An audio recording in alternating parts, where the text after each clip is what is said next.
Every decision we make is made emotionally.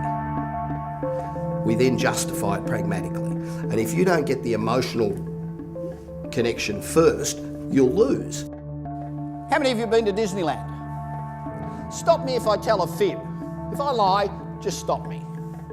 You tell your kids 3 weeks before that you're going to go to Disneyland, and they go, oh, wow, fantastic, how many more sleeps?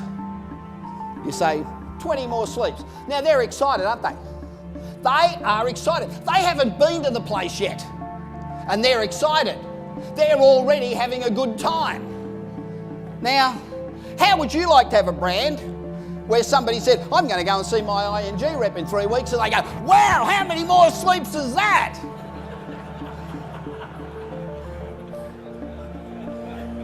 Why isn't it happening?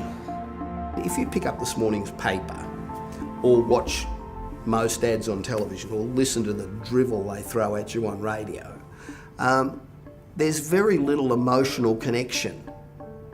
And I think the people who do emotional connections win. We get to the gate, 44,000 people have beaten us, so we stand in this great line. We finally get to the window, and they say 2 adults, 2 kids, $244, and you say, God, that's expensive! But this is Disneyland, happiest place on earth. Wow, hey. So you pay over your money, you walk in the door and you say, come on kids, we've got to get down to Pirates of the Caribbean. So you race down to Pirates of the Caribbean as fast as you can get there. What's the first thing you see? A line. It's not just a little line, is it? There's 50,000 people in this bloody line. So you wait. And Disney, just to make you feel better, stick up a sign saying, the wait from this point is 1 hour. So you go, okay, that's all right, happiest place on earth. So you finally get into Pirates of the Caribbean, 2 minutes later, it's over. Okay, that's all right. Race down to the next ride. What's the first thing you see? A line. You stand in the line. You know, the average person who goes to Disneyland stands in a line for 6 hours and 20 minutes. 6 hours and 20 minutes standing in a bloody line. And what do you do when you leave? You say, wasn't that fantastic? I just enjoy being successful. I enjoy getting a result for whoever the client is, whether that be putting together a business strategy, or whether it's putting together a marketing strategy, or whether it's going out and knocking dead 1,000 people in the room.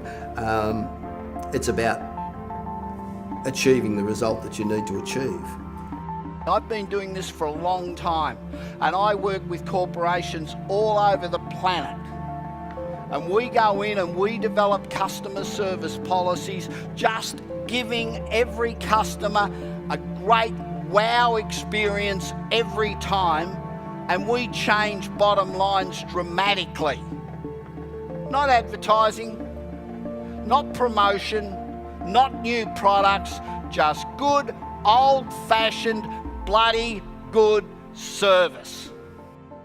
I do work pretty much across the board. On one end of the scale, I do work with people like Microsoft up in Silicon Valley, where they have corporations that they put money into and develop, and I'll go and advise them on how they can move forward. I launched Nexium in Europe for AstraZeneca. I think most of the corporations that I've been dealing with have been the big guys, although I'm getting more and more involved in helping small businesses, in fact, not necessarily start-up businesses, but early stage businesses where they may not have the business model quite right. They haven't determined what their business and marketing strategy should be. Bob Pritchard has helped people like companies like American Express, Coca-Cola to realise business potential. And you've worked with some huge companies, boards of directors, help some big names. What is it that they can get from you that they can't get from all their other people? I think the difference is that once you work in a company, that you become channeled into their corporate culture, if you like. So you tend not to think outside the box. You tend not to think about what other companies are doing. And so you don't keep up with the trends. You tend to do, if you're the marketing director of Coca-Cola and you put something up and they say no, and then you put something else up and they say no. Sooner or later you only suggest what you know the company's going to buy. Where somebody like me comes in and says, you've got to do this, and they go, wow, how fantastic's that? Because I speak on platforms all over the world and because I get the good quality jobs, I think I've got 90 Fortune 500 companies that I've spoken to. You get to share the platform with all the best people in the world. And you know, I'll go along and listen to 10 speakers at a job where I'm one of them, and you learn a hell of a lot, which enables you to then take that back to clients. One of the most interesting things I saw or heard was when Mark Cliff says, you know, boom and busts are driven by emotion. That's what he said. Boom and busts are driven by emotion.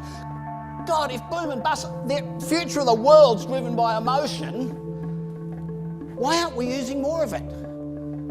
Why don't I pick up an ING brochure and go, wow, that's what I'm about? Why don't I feel this great emotional drive? Because that's what's going to get people involved. I'm not in the motivation business. People often say to me, you're a motivational speaker. I'm not a motivational speaker at all.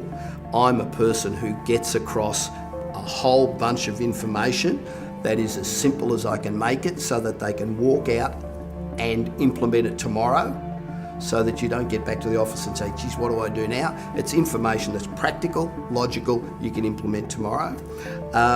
And hopefully, it's entertaining and motivating.